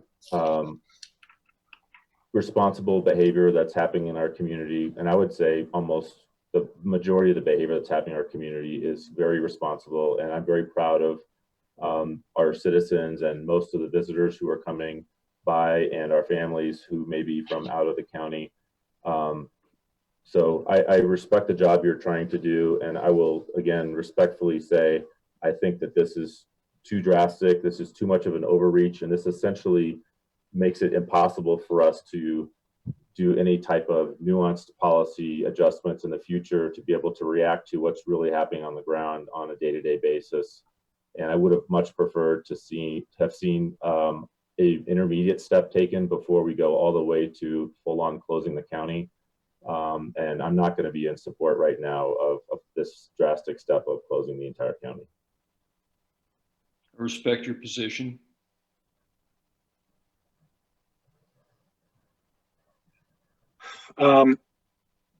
Okay, so there's another element of this that I would like to not discuss, but state my opinion on, which is, of course, we're talking about saving lives first. The economic impact cannot be ignored. And I know right now this stay-at-home order impacts primarily service industry employees on a percentage basis. And I know that there are a lot of service industry employees in Clear Creek County who are unable to work, and they will be unable to work until we can get past this. These measures, if they enable us to get past this faster, if they enable somebody who needs to get back to work a day sooner, and they enable us to save more lives, I think that's a very good thing. I think that I spent the early portion of my life learning what it means to try to survive on something like $10 or $12 an hour, knowing what it's like to try to manage a budget when you're trying to have access to healthcare, housing, transportation, and food. And I know at no point during that period of time in my life would I have been able to survive much more than a couple of weeks of unemployment. And for that reason, I think it's a fairness issue. We can't allow some stuff to continue to happen while our constituents are suffering so mightily. And for that reason, I will support this measure as recommended unanimously by the IMT. For that reason, among others mentioned. I'm sorry, George, and I didn't know if you had more to say after that for a moment. No, I just wanted to sort of finalize that. It's not the only reason, but that is an additional reason that has not been mentioned to date. I'd like to point out that when you talk about our servers and how many of our servers have been impacted so greatly. I mean, every one of my family, including myself, has worked in everything from fast food at some point in their life in our youth. My wife and daughters have all been waitresses. We are critically suffering, knowing our friends, knowing what they feel. And, but I would also say that if this was a measure that caused the volume in those places to fall even further, it's because of the contact that they are having with those folks that are coming through. And that is a critical direct transmission point. And it's about everybody's lives, all of their lives. And it's tough for everyone right now. And thank you for expressing that. At this point, I would entertain a motion.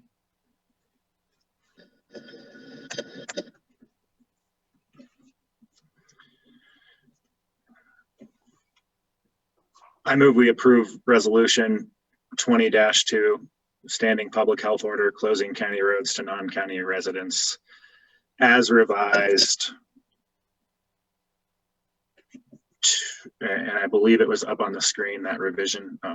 Happy to accept any modification of that motion that makes it more clear what we're approving. The second revision that Bob presented, which states, and I'll read it right now because I still have it up on my screen. Road closure devices, the use of roadblocks, travel control devices, signs, and other measures shall be taken to restrict access to Clear Creek County roads by non-residents. And the changed portion reads, except for necessary travel, including travel to from work for critical businesses and to perform critical government functions, as the terms in bold are defined by CDPHE Order 20-24 as it may be amended, but excluding travel for the purposes of recreation, et cetera, et cetera. And that is the modified revised version of item number 7. And I suppose I'll need to second that, Sean? Fair enough. Second. Do we have any further discussion? I'll just state that this is this order, like any policy decision, is a living document and a living decision. And I'm open to reasonable modifications to this thing on the back end as we get more data about where our risks really are. Same comment. Without any further discussion, all in favor? Aye. Aye. All opposed? I am not in support of it. Thanks, Sean.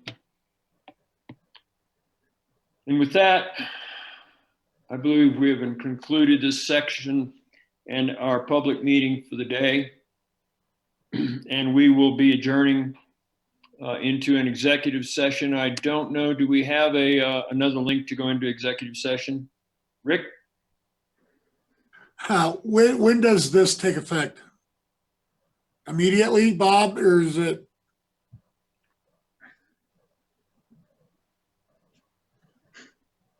Oh, good thing you reminded me. It was noon on a date. You're putting the signs out tomorrow? They're going to be delivered tomorrow. We hopefully get them out tomorrow afternoon. If not, it'll be Saturday. Then what I would ask, because the signs have to go out there before this is truly effective, can be enforced anyway, that we amend the resolution to say noon on Saturday. Is that what you're saying, Sheriff?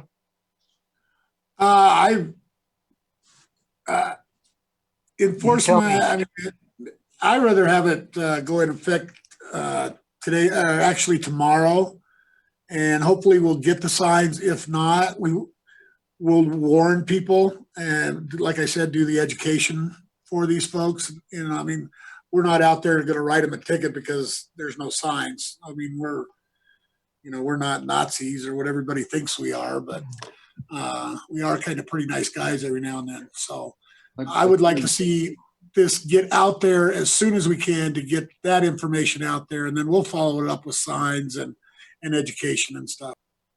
For a clean break between days, I would suggest that we do 12 a.m. on Saturday, which would be midnight Friday night. Is that amenable to you? It gives you Friday. That's fine with me. Yeah.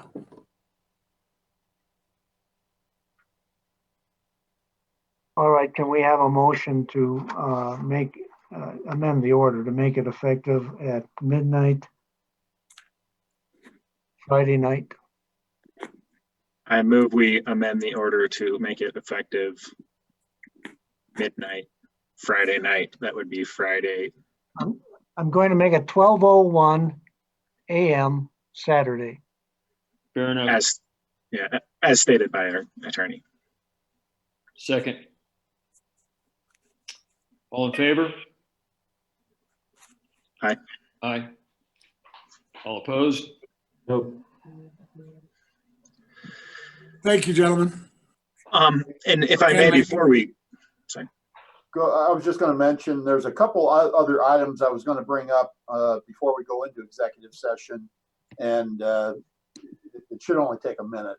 One was we heard a recommendation from IMT to follow the governor's order relative to the stay-at-home order, and if in doing so, IMT is recommending that we extend the public closure to county offices until or through April 26th. And I would recommend that we do the same. So I just wanted to run that past the board to extend office closure to the public until or through April 26th. Do you need a motion? Bob, I defer to you. I don't think so, but Bob?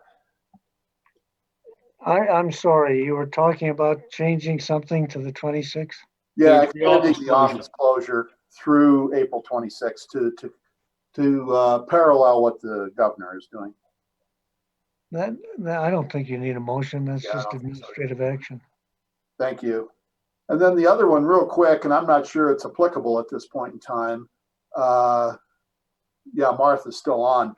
We were gonna, Martha had a comment about trail and trailhead closures, but Martha, I'm not sure, given the fact that the roads are being closed, whether we need to follow up on your comment.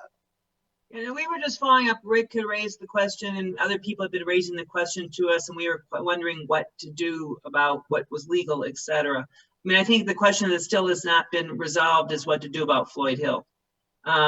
Rick, do you have the ability for your deputy to go by once a day or something? Is that doable on the weekend particularly? Oh yeah, we'll have officers out all weekend checking areas.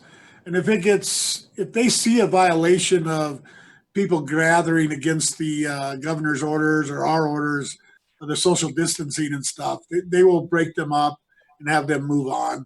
You know, and if they're parked illegally out on Highway 40, they're going to get a ticket, because I've taken a zero tolerance on people parking on county roads. They need to get it and can't do it anymore. So we're just starting to issue tickets on all parking violations. But yes, we will watch all trailheads, and that includes Top Floyd. Because my sense from what Randy was saying, it sounds like James's notices he put have at least made the impact on some people, and maybe that will make the difference, because I think people really don't want it to close, and so you may get some self-policing, so we can hope. Right, and I agree. I did post some signs up there 2 weeks back about, you know, backcountry assistance, stuff like this. Make sure you're social distancing. Those, I think, helped a little bit also, but I think this new order is going to help a lot. But we'll keep an eye on your areas for you. Great, thank you. I think we expressed before we took the vote that this is a living document. It can be adjusted upward or downward as we observe behavior and conditions as they evolve. And we can make those decisions when we come to them. And that's another one that I think would be addressed down the road, because like many, I think it's been decreasing. And I think this action today will help decrease some of those problems, and we'll see if it's sufficient moving forward pretty quickly. With that, I think we have adjourned today's public session. Randy? Yes, sorry. I'm not ready to adjourn, if you would indulge me. Certainly. So a couple of things. One is, I don't believe this document includes something we were talking about when we were talking about short-term rentals, which is, I would like to see it authorize our public health director to make modifications to it. I don't want something like a cumbersome process to prevent decisive action from being taken. So I would entertain on Tuesday a modification of that order to give her that authority. I wanted to just note that if we're talking about dangerous sections of trail being an additional risk, and I don't know the Floyd Hill open space as well as others, is it possible to close those dangerous sections of that trail to everyone so that we're not having people out there getting hurt? Hey, George, this is James. The dangerous section they're talking about is the downhill sluice trail. And that's, to be honest, right now, that's why 90% of the people are going out there. So I'd like to, yeah, and I'd like to point out that what is perceived as, what is perceived in relative terms of danger is a very subjective thing, and it's very dependent upon skill level. And secondly, we just made the point that we need to be consistent and make the same rule that applies everywhere, rather than say this road does this and that road does that. And to try to start saying you can come down this piece of the trail, because even down that trail, there is a safer I won't call it safer, I'll call it, there's an easier version and there's a harder version coming right down that same place. So from my perspective, And I'm not going to be up there doing it at 71 years old. But from my perspective, any trail is dangerous if you ride it fast enough. And I don't know how we can differentiate one trail in one place like that.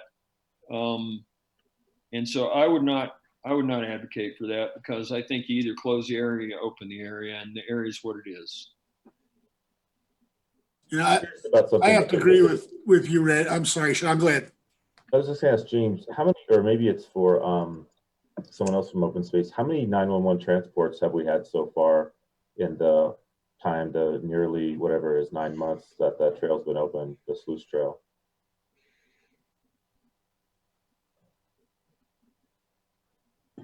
I haven't heard of any. James, have you heard of any? Yeah, I know. I don't know how many 911 transports. I personally know of 2 people that have wrecked and broken bones. Their friends carried them off the trail and took them away to the hospital, but that's 2. That's 2 that I know about. Okay, thanks. And to be honest, most of that time's been in the winter, so or a good portion of it. So it's hard to know, really. But I think, again, I hold by my previous statement that, having engaged in plenty of gravity sports myself, I don't know how you can differentiate from that one trail to the next right now, and how it becomes even less enforceable. I've had people tell me that you'd have to be crazy and it's too dangerous to ride your bicycle up Fall River Road. And so everyone has a different perception of where that is. So that's my answer. Okay. Thank you guys for indulging that thought. And that's all from me. Can you guys hear me? Else? Cassandra. Thank you. First of all, I wanted to apologize for overstepping and posting that on social media yesterday. I wanted to get some clarification on from you on where to go next, if you want me to go ahead and schedule that to be in effect, for the midnight launch. But apparently Fox 31 is paying close attention to the county closure. So I just want to know from you, being your media outlet, of what you'd like for me to do. Well, I would go ahead, George. Go ahead, please. I think the media has to be left to the PIO, and I would recommend that the Unified Command take responsibility for that. I think the wording is pretty sensitive, how it's communicated to the public from a marketing standpoint and from an effectiveness standpoint. I wouldn't mind being able to see that before it posted the final version of it after the outcome of today's meeting. Just being able to understand that we're, how we word it is, I think, pretty important. Yeah, and what I was going to say is, similar to Bob, I would defer you to the incident management team. I think as long as you're following the direction of our PIO, and I understand a miscommunication happened yesterday, and that happens, and nobody's, Oh yeah, yeah. Yeah, so I have no interest in reviewing. I recognize that it's not functional from a timeline perspective to wait for another public meeting for us to evaluate that. So I would not try to inject myself into that, and would just defer to the IMT. They know what to say, how to say it, and when to say it. Sean? I was just going to say, I mean, we all just put in an hour and a half of public statements in a public meeting on the record, so the news outlets can write whatever they want, right? Pretty much. And Cassandra, I just want to say that I didn't, as far as I'm concerned, it looked like an honest, real honest and well-intentioned thing, and there was some miscommunication about what you were able to do, and so there's no sweat off my brow. I appreciate that. I also realize, we have, almost 7,000 Facebook followers, and additional ones through the CJ Minor page, as well as Instagram and Twitter. And so I just wanted to make sure that, from being your Tourism Bureau and your Lodging Tax Panel, that, we are pushing that information out also to keep those folks, the subscribers, updated. and share the message you want to. So I will do that. I'll work with Chris Kraus and then we can email it to you guys. And if you have feedback, we're welcome to hear that. And I withdraw my previous request to see it in advance, and I'll be happy to read it on Facebook once the IMT and their PIO and you get together and figure this out. No problem. Okay. Thank you. Yeah, Cassandra, if you could just get with Christine Kraus and you guys develop something, then she'll send it to the ICs. We'll review it and go through it, and then we'll give you the okay before it goes out. Okay. Thank you. All right. Yeah, just one final thing from me. Sorry, Randy. Cass, what I've been doing is just when I see something get posted on the Clear Creek County government page, I just share it. And by the time it's been posted, I know it's been vetted. I know everything's great, and I just share it. So. Right. Well, in the less than 10 minutes we had that live yesterday, it received 1,000 interactions and over 75 shares. So we have a large voice too. So we just want to make sure we're helping spread that support for our front line also. Definitely, and thank you for that. Anyone else? Any other last comments? That was just a test to see if someone was going to jump in. With that, we will adjourn today's public session. We will now adjourn into executive session for the purpose of Conference with attorney for the public body for the purpose of receiving legal advice on specific legal questions related to the COVID-19 emergency. Pursuant to 24-6-402 sub 4 sub B. And I should have said I move that we move into executive session. Do I have a second? Second. All in favor? Aye. Aye. We will now move into executive session. No written minutes of the meeting will be kept. And I know I'm getting away from Beth over there, which means for the purpose of not having to reconvene a public session, only to say this, we have now left executive session. No written minutes of the meeting were kept. Thank you, everyone.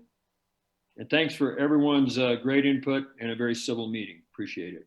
And Beth did just send, the board just sent you an email as to how to hook into